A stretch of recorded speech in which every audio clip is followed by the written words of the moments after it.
This episode, I was headed back to the forest to talk to Elizabeth ROSEWAY. Now, she's a paramedic with the new responders, and someone I was real excited to talk to. I really wanted to hear her perspective on living out here, stitching folks up and saving lives. So the Free States folk said they'd leave me where they found me. I didn't realize they meant literally. Thanks, guys. But even though I was a little soggy starting out, I was feeling pretty good. I was feeling so good, in fact, that when I crossed the path of some rat stags, I figured if I could track the buck, I'd have myself a nice late lunch before I got going too much further. And, well, seemed like luck was on my side. At least this time. I love the Mire as much as anywhere else in Appalachia. But pretty soon I realized I'd gotten a real late start. So I figured I'd start looking for a place I remembered out here to hole up for the night. It ain't the safest place in the world. And as I crept on, as I pretty much expected, it was occupied. Rat toads. Of course. Now let's talk about rat toads for just a second. I heard that back before the war, them things were, quote, a whole lot smaller. Well, they still are. I guess by wasteland standards anyway. Them things they throw off their backs are kind of like organic mini-mines. And them tongues, well, they're 3 barbs and mostly trouble. So, when I realized it weren't real likely I was gonna be able to sneak on by, I figured the bigger the frog, the bigger the frog legs. You know what I mean? As I remember, this tree gave me real good cover to settle down and go to sleep. I don't mind being out here in the mire for the night. It's pretty peaceful after all. But I was up real early before the fog had even burned off, taking care of a few personal things, and then on my way west, back to the forest to meet Elizabeth ROSEWAY. Now, there's a place called Toxic Larry's Meet and Go, out on the edge of the divide. It ain't my favorite place to begin with, but even though them noises were pretty clear,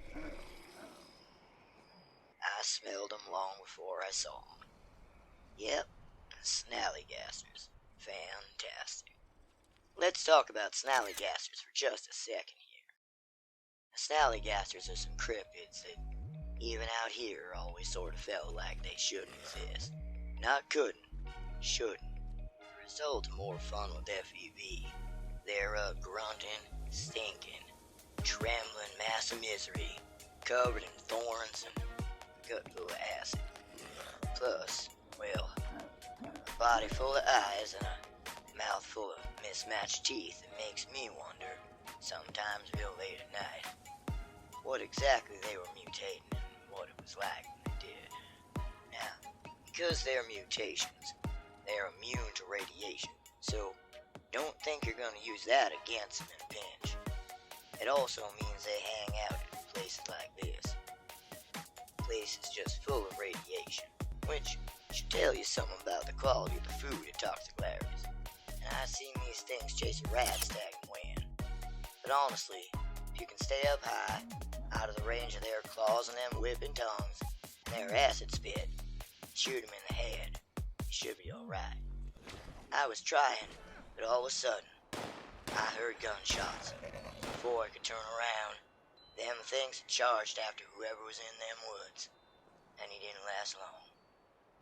When I saw what they did to him, well, I just knew I wasn't leaving there without taking them out, one way or another.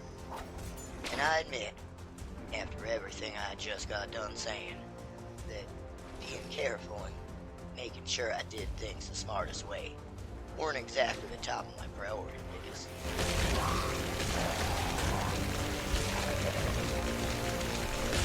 But it was over soon enough, even though it was messy.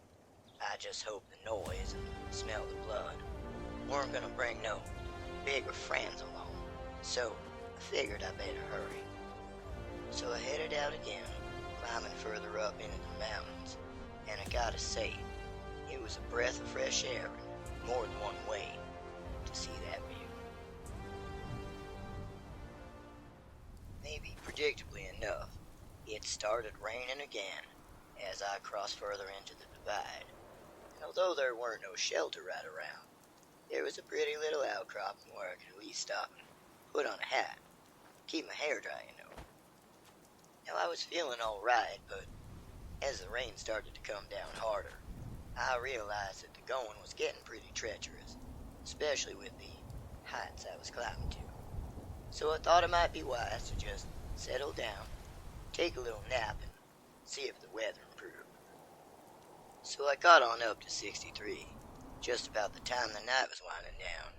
And when I realized I could pretty much go either way, get there in just about the same amount of time, well, sing it with me.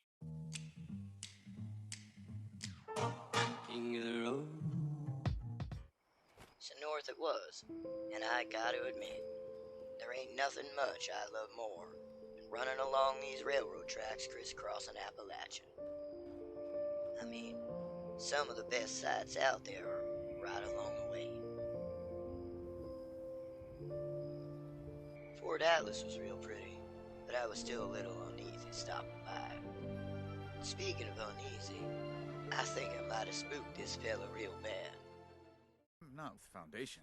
I'm just trying to make an honest living out here selling supplies. I tried to tell him I wasn't a threat, but I guess I looked a little bit too rough for him.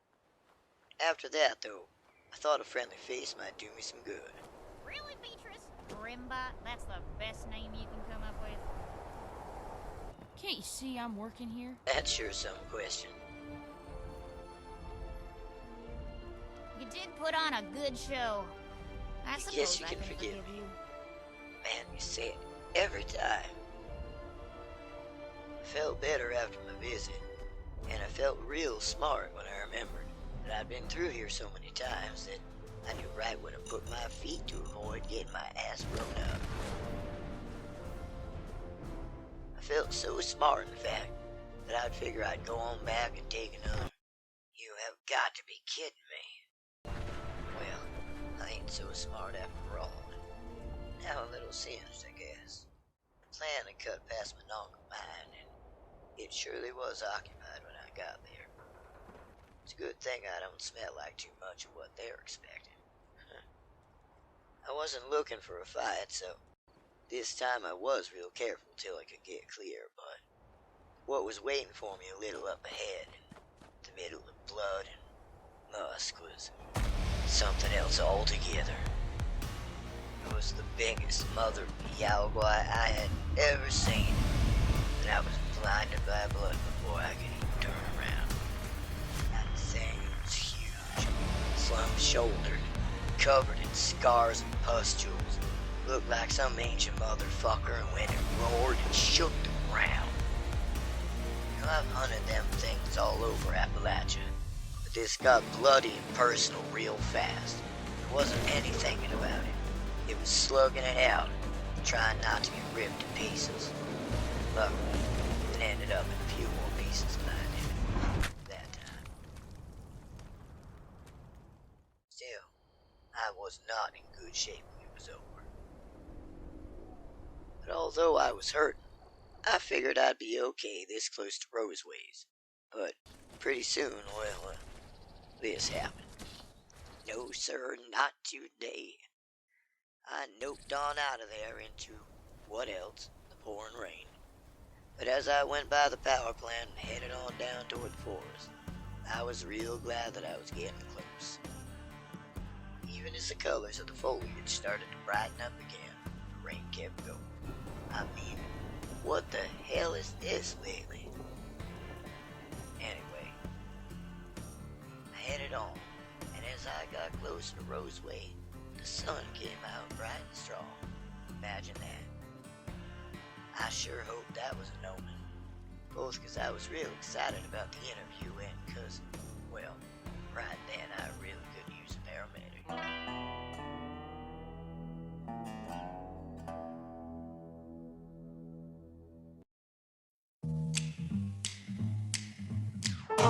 King of the road, trailer for sailoring. sailoring. Ain't got no cigarettes, but trailer for sailoring. Give man me don't pay no trailer for sailoring. Trailer for sailoring.